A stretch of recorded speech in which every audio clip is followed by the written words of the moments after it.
आणि मग आता तर तुम्हाला फक्त 1,500 रुपये देऊन थांबणार नाही आम्ही आमच्या लाडक्या बहिणींना लखपती बनवणार आहे, लखपती.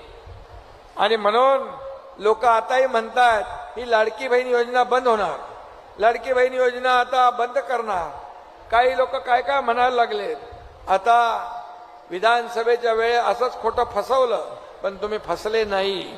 मी तुम्हाला सांगतो, तुमचा लाडका भाऊ सांगतो, हा एकनाथ शिंदे सांगतोय, ही लाडकी बहीण योजना कधीच बंद होणार नाही.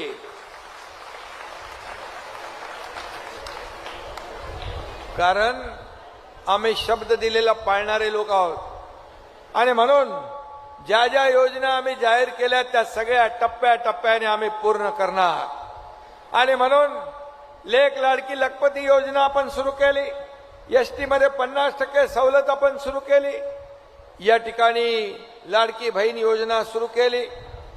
आणि आज मला आनंद आहे, समाधान आहे की लाडक्या बहिणींनी ते 1,500 रुपये महिन्याचे काही लोकांनी ग्रुप बनवला, 10 लोकांचा 20 लोकांचा क्रेडिट सोसायटी काढली आणि छोटा मोठा व्यवसाय करू लागले.